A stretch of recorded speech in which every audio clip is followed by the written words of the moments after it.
Assalamualaikum warahmatullahi wabarakatuh. Perkenalkan, nama saya Fani Amanda Putri dari kelas KP23B. NIM-nya yaitu 2307-11052. Di sini saya akan menjelaskan mengenai pengertian pasar, segmentasi pasar, dan strategi pasar. Pengertian pasar. Apa sih pasar itu? Pasar adalah tempat bertemunya penjual dan pembeli untuk melakukan transaksi barang atau jasa. Dalam Islam, pasar tidak hanya tempat ekonomi, tetapi juga aktivitas yang bernilai ibadah jika sesuai dengan syariah. Apa aja sih prinsip utamanya? Yang pertama ada jujur, yang kedua adil, dan tiga tidak merugikan. Siapa saja yang terlibat? Yang pertama ada penjual atau produsen, yang kedua ada pembeli atau konsumen, yang ketiga ada distributor, pemerintah sebagai pengawas pasar. Dalam Islam, semua pelaku harus berakhlak baik, amanah dan jujur.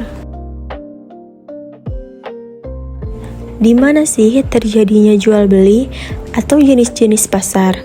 Yang pertama ada pasar tradisional, yang kedua pasar modern, yang ketiga ada pasar digital atau yang kita biasa sebut yaitu online. Dalam Islam, semua tempat boleh selama halal dan tidak melanggar oleh syariat. Kapan sih pasar sudah ada?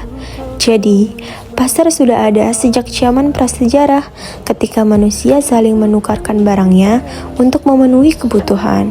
Sekitar 3000 Masehi yang lalu, pasar mulai berkembang di peradaban kuno seperti Mesir, Mesopotamia, dan lembah sungai lainnya. Pada masa Islam, pasar sudah berkembang pesat, contohnya pasar di Madinah pada zaman Nabi Muhammad yang menerapkan prinsip kejujuran dan keadilan. Siapa saja sih tokoh penting yang banyak membahas dan mengembangkan teori tentang pasar? Yang pertama, ada Adam Smith. Dia dikenal sebagai bapak ekonomi modern.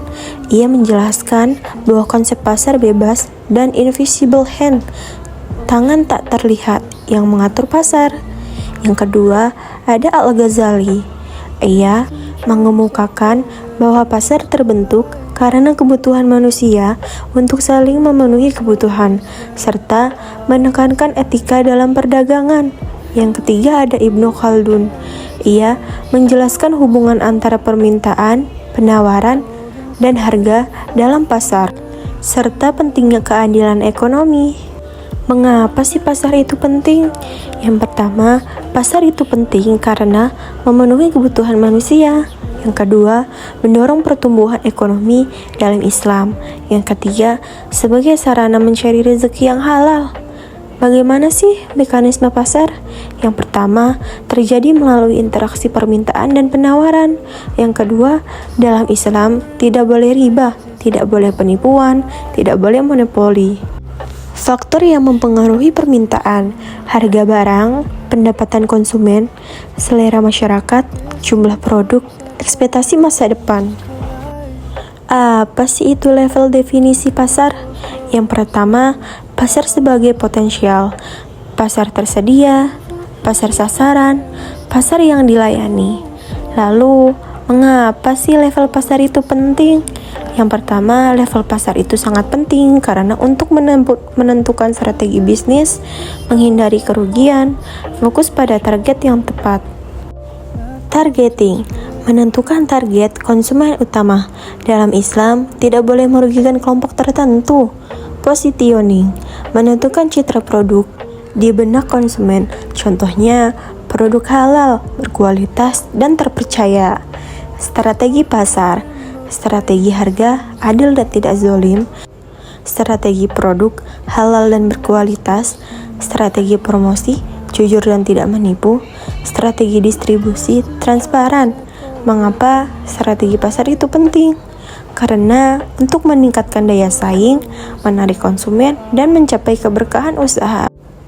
Kesimpulannya, pasar dalam kewirausahaan Islam tidak hanya berfungsi sebagai tempat bertemunya penjual dan pembeli, tetapi juga sebagai sarana untuk menjalankan aktivitas ekonomi yang bernilai ibadah. Setiap kegiatan pasar harus berlandaskan prinsip syariah seperti kejujuran, keadilan, transparan, serta menghindari praktik yang dilarang seperti riba, gahar, dan penipuan. Faktor permintaan, segmentasi, targeting, positioning, serta strategi pasar menjadi hal penting dalam menentukan keberhasilan usaha. Namun, tetap harus dijalankan sesuai dengan nilai-nilai Islam ya. Dengan menerapkan prinsip-prinsip tersebut, kegiatan usaha tidak hanya bertujuan untuk memperbolehkan keuntungan, tetapi juga mencapai keberkahan, kemaslahatan, dan kesejahteraan bersama.